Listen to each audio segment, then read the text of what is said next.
Open the door, Mr. Walker. Your wife is under arrest. That's how it started for me. Not a knock, not a friendly good morning. No, just this pounding, loud enough to wake the whole street, rattling the glass, so hard I honestly thought it might shatter. You see stuff like this on TV, right? Cops about to break in, shouting with that voice that means business. Except this wasn't some episode of cop drama. This was my house, my front porch, my wife. We'd barely started our day. Sun wasn't all the way up, just enough light that the kitchen didn't need the lamp yet. Sarah was in the hallway, tying her hair back, moving slow like it was any other Tuesday. I had one sock on, one off, coffee halfway to my mouth. And that voice, again, demanding I come outside. Step outside now. It was the kind of moment where you feel your whole body hesitate, like, did I actually hear that?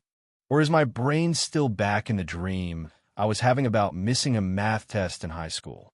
Through the sidelight window, I saw them. For guys, big, broad-shouldered, tactical pants, boots, dark shirts with HOA inspector stenciled across the back in white letters. I mean, really? It looked like a Halloween prank, except their faces weren't painted, and none of them were laughing. The uniforms, the sunglasses, the way they stood in a little formation. It was almost impressive if you didn't know it was all for show. The guy at the front was Greg Morrison. Of course it was Greg. He was my neighbor, lived across the street, always had a lot to say, sometimes to your face, sometimes behind your back. But seeing him out here, posturing like some TV cop, sunglasses before 7 a.m., that was new.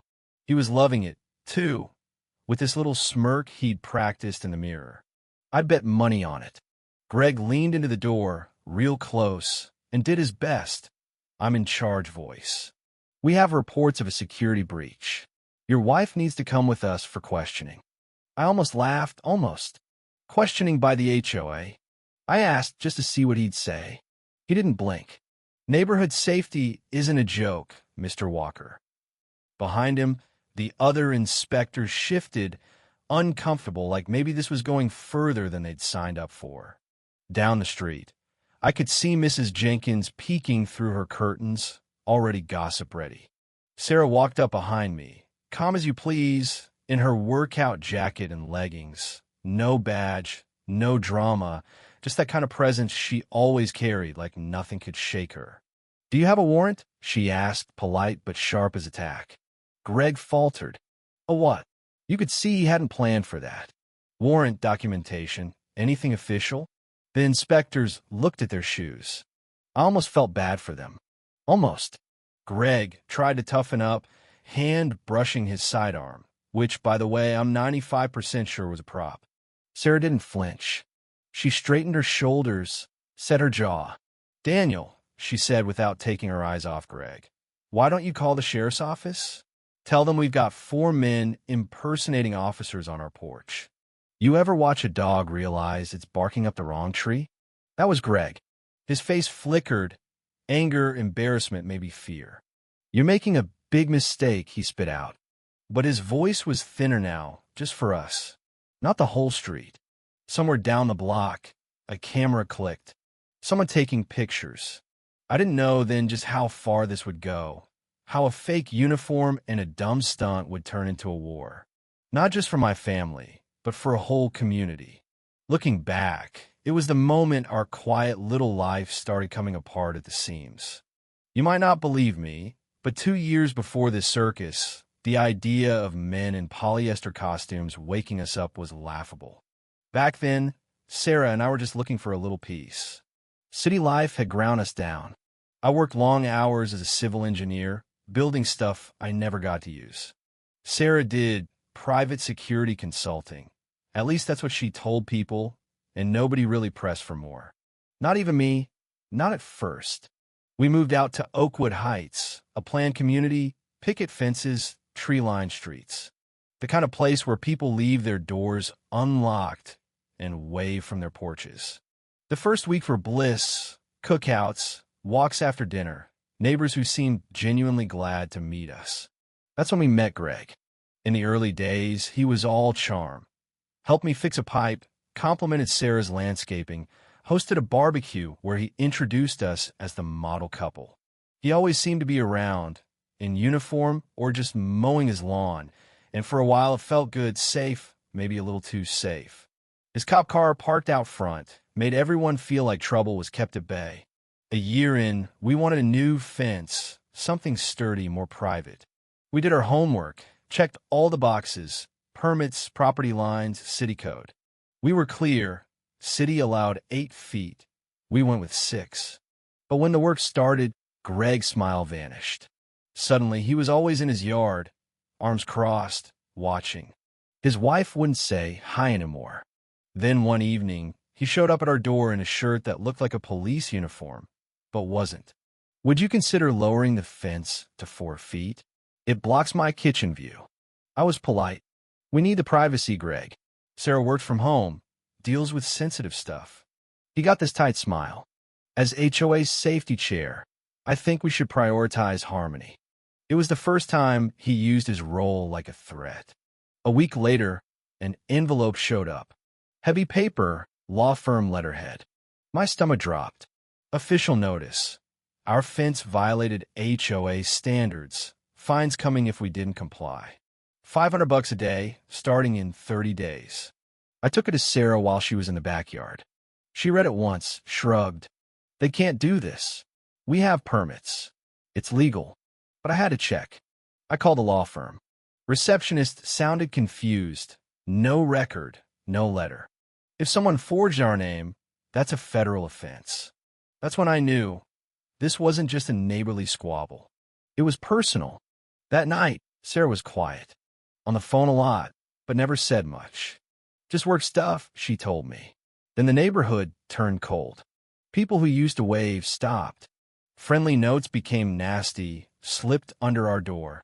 Outsiders don't understand how good neighborhoods operate. Each one, different handwriting. Sarah didn't miss a beat, collected them in Ziploc bags, labeled and filed away. Evidence, she called it, like it was just another day on the job. Greg escalated. Organized an emergency HOA meeting on our sidewalk, waving a sign. Neighborhood security chairman. He pointed at our fence like it was a body at a crime scene. "This isn't about looks. A fence this high hides suspicious activity." Then he dropped the real bomb. "I've run a background check on Sarah Walker. Her job is classified. For all we know, she's a threat to national security. You ever watch a crowd turn?" That's what happened. I wanted to scream. Sarah just watched, calm as ever. "He just made the biggest mistake of his life," she said.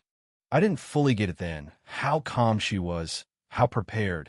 After that, the cold shoulder stuff got worse. People stopped talking mid-sentence when we walked by. Greg and another neighbor had hushed conversations on driveways that stopped the second I stepped outside. Anonymous notes started up again. Same, let's all get along, garbage, different handwritings. Sarah bagged them all. Then the intimidation ramped up. Greg knocking at night, reminding us about an HOA safety check, something I'm pretty sure he made up on the spot. "Refusing inspection sends the wrong message," he said. That night, Sarah studied her phone, frowning. He's escalating. Saturday isn't a check, it's intimidation. He'll show up and try to manufacture a violation. "So what do we do?" I asked. "We let him come," she said, "but I'll be ready." Ready meant cameras. By noon the next day, she'd installed 3 motion-activated night vision audio. She showed them to me with that look that said, "Don't ask." Saturday, the inspection happened at 2 a.m. Power cut out first. Just our house, total darkness. Crunch of boots on gravel, flashlights outside, then banging on the door.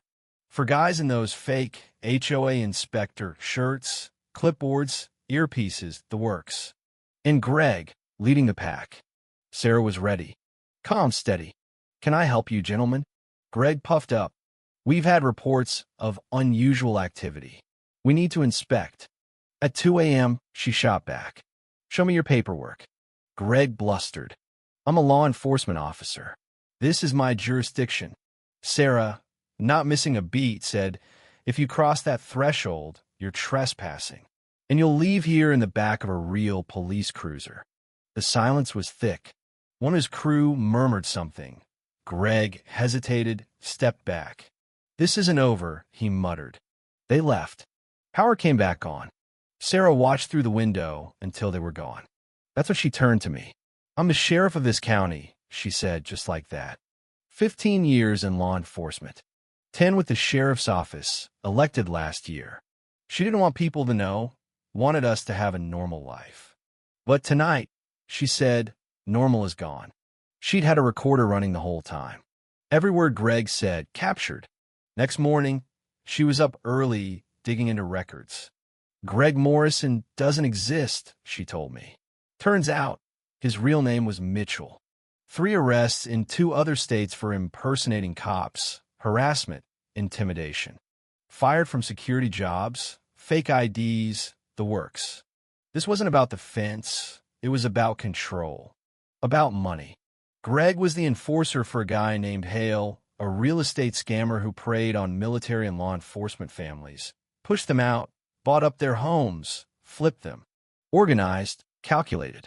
They'd done it to dozens of families in 6 states. Sarah laid the trap. Posted a fake message about a county training exercise in the HOA group.